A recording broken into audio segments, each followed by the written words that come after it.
Hello and welcome to a special bonus episode of Mordred's Community Multiplayer Political Chat, joined by our Spanish player, Jamie. Jamie, welcome. Yeah, what's up, man? So, wanted to take a moment, ask you a couple questions about your game over the course of the Go for it. season. Obviously, Spain, number two on the Great Power list, probably number one from an army perspective. Great Britain just has a little more colonial land. Um, you started off as Castile.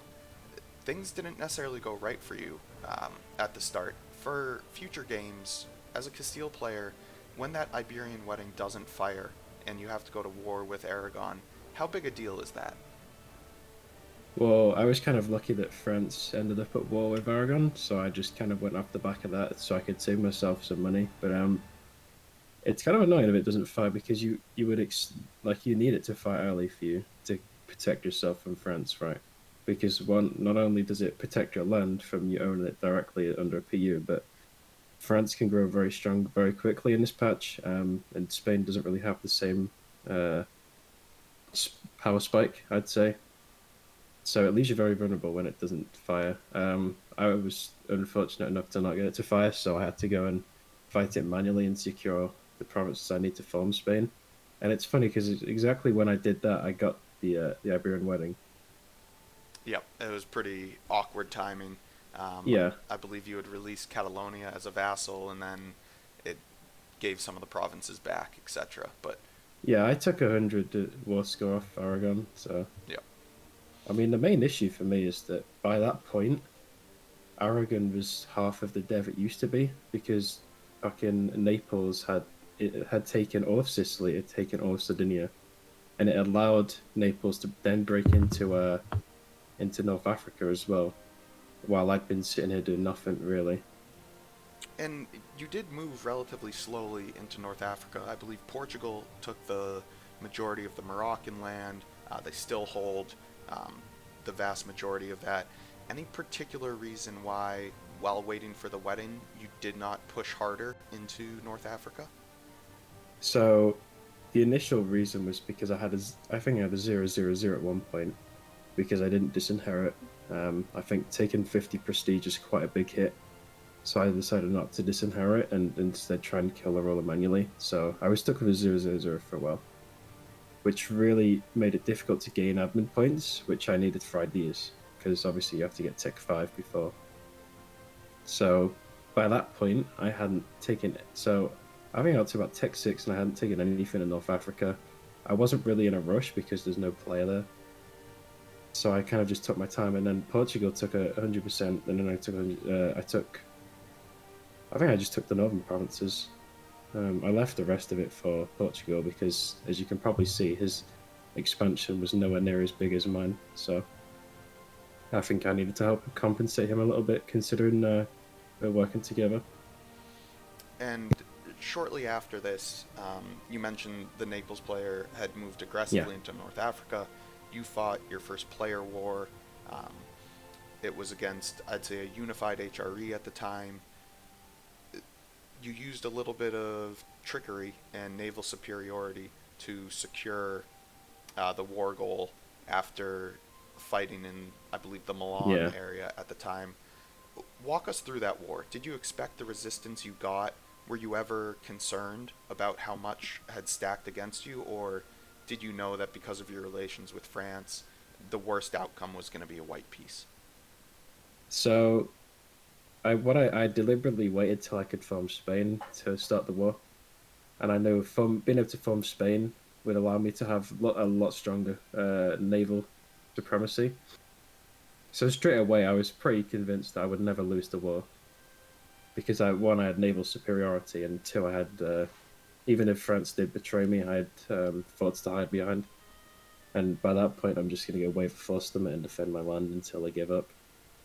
So, but then again, like I wasn't expecting so many people to be there. I think at one point there was like 5 or 6 players with armies over there, which I mean for me is pretty typical. But even even then, like when I'm fighting for North African stuff, that's not really the resistance you expect. So, and I I set my war goal as Sicily as well. so it made it pretty difficult. So I had to make a diversion. I see juicy talks. Yep, sorry, rarely. We're just recording a quick video here. Oh, okay.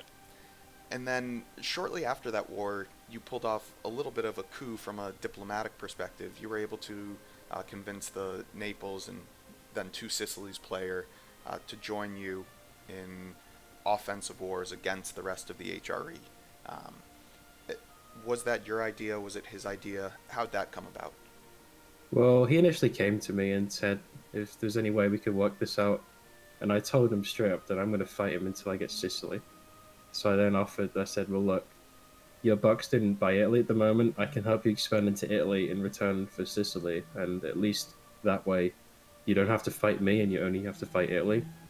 I may have downplayed the amount of people that would help Italy, but it did make sense for him because he'd have to fight me again and again and again until I got what I wanted. And I think at that point he was a bit disgruntled by how many people were in this HRE box, and he was just afraid that they would leave him. So he made the deal, and I think we said that it would probably take two wars. So before the first war, he gave me part of Sicily, and then I parked all my troops there, and we won a war against Italy. Then I think that was a 6v2. But then we declared the second war, which went wrong, and by that point he was dead, and I took the rest of it. And that second war, the Prussians showed up, and the HRE, I think, had a little more time. The Commonwealth got involved because of a player swap. France was caught off guard. And then, as we left that session, Naples transitioned over to Rajputana. You ended up in a position where, shortly after Naples had left, you were fighting another war in Italy. Prussia was there once again, and it seemed like it was going to be a stalemate again. How big a deal was it when Russia declared on the Commonwealth, pulling the Prussian troops away from the Italian front? Was that the final, the dam breaking open for you, or do you think even without the Russian intervention, you would have been okay? Well, when the Prussians left, their manpower started turning a bit low, but they still would have stayed there to the end, right? Until obviously this Russian war happened. And with the Prussians leaving, it meant that I could finally get peace with Italy because obviously, how is he going to defend himself with no Prussian troops there? Because they were really the key to keeping Italy alive. Like they had 130 discipline versus my 150, and their troops are just far superior.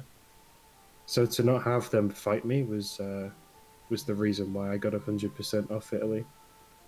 It pretty much won me the war, but I think if that not happened, I would have won the war anyway because I just have far more resources to throw at it. Like I don't think I ever had to slacken once in that war, and I probably would have. And by that point, well, Prussia's got no manpower left, and all of a sudden, he can't fight. And is the Russian distraction, we'll call it, the reason you spent a chunk of last session sending Calico relatively significant subsidies?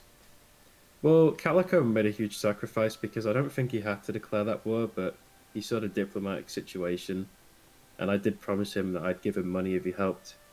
So he obviously took a stab at it, and in hindsight, it didn't really go too well. But at the time, he was trying to help break this because this hatred alliance chain is pretty big, and like for them to be so willing to fight in anyone's wars is a real big concern for anyone that's on the outside. So, for example, me, you, France, and Russia, because we're all on the outside of this alliance chain. It's really worrying because say if we ever wanted to fight any one of them, we'd have to expect to fight all of them. So I think Calico made the right move diplomatically. It didn't really go too well for him in the end, but he's recovered and bounced back, obviously. So And now, I guess we're up to the beginning of last session. I made a relatively aggressive move, played it a little bit poorly by declaring on Rajputana. You were, I'd say, a little bit occupied consolidating Italy, but in the middle of my war, I declared on the Mamelukes as well.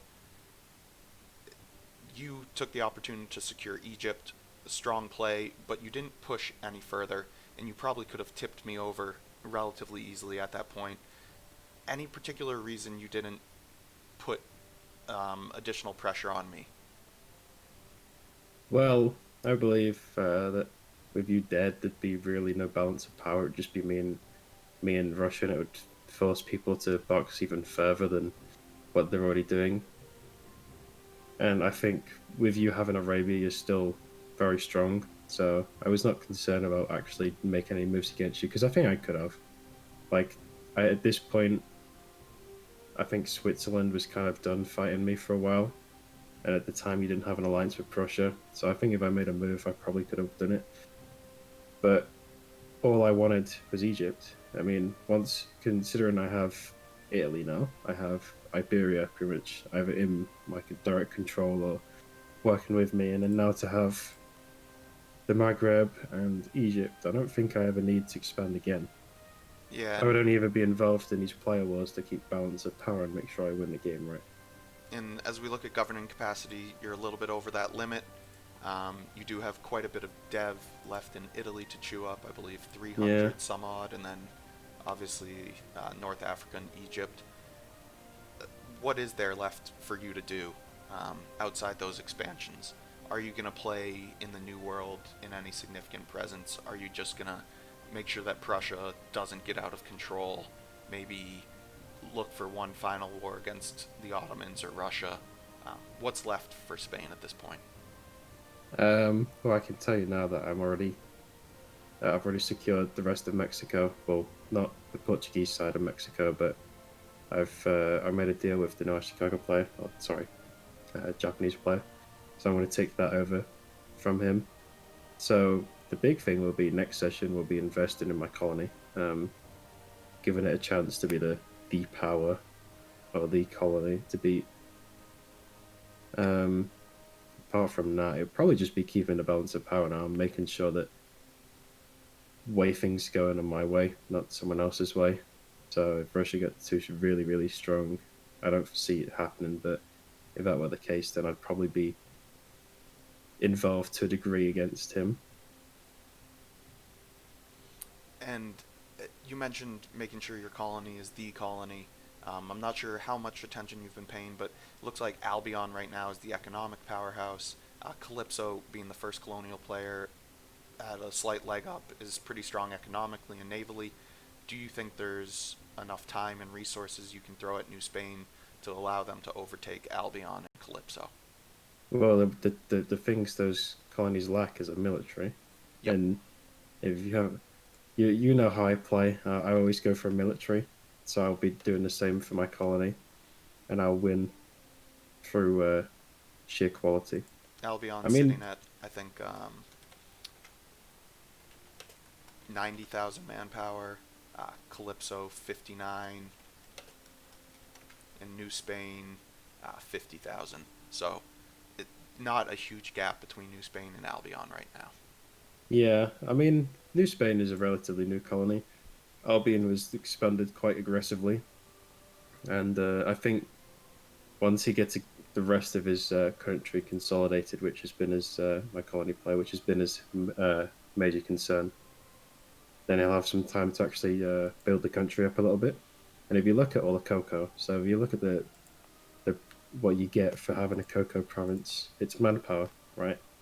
So all he has to do is develop those provinces and build manpower uh, manufactories in those provinces, and then suddenly you're going to see him have like what, like 300, 400k.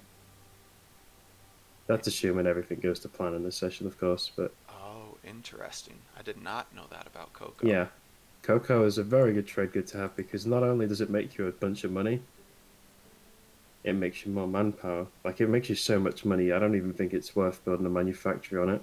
Yeah, it's absurdly valuable, and it does give you extra goods produced if you're the leader. Oh, wow. Yeah, Yeah. I mean my income as it is fine. I don't think I need to force my colony down an income path. I mean having too much money is just as bad as having not enough. And It's just finding the balance for my armies really. most people, when they look at the Mexican region, they're immediately drawn to the gold. there's a large number of gold provinces, but Yeah. the colonial mechanics require treasure fleets, etc. Do you think people are incorrect in finding the value in the gold and overlooking the value of the cocoa? Well, people overlook cocoa and other trade goods similar to it. Like grain is a very good trade good to have as well because obviously it gives you full stomach, right? I think gold is everyone's priority, and people just overlook these kind of trade goods that will help you as well, like in terms of sizing an army. I mean, on one, like, 'cause the issue with gold is that, say, if a player like Alaska just wanted to rip a bunch of it off me, then they could, and realistically, there's not much I can do to stop them because that's just how the gameplay works. I Yeah, could they go to can just war put a with them, fleet but here in Mexico on privateering. yeah, of course, but my fleets are pretty limited considering I have to defend my country first. That's always the should be the priority is the defense of your country. And then at the same time, I think it's more important for me as a player to be stealing trade off other players. So in turn, it makes them weaker and me stronger. That's just like how I would play it. So to have a fleet spare to do that is it's not something I think I have at the moment. So the only way I can actually ensure the gold is all mine is through diplomacy or threatening players, or of course just fighting them and killing them. But I don't think I could just do that for everyone. Well, Jamie, appreciate you taking the time. Um, look forward to seeing what Saturday brings. Yeah, thanks for having me, man. Yeah, thank you.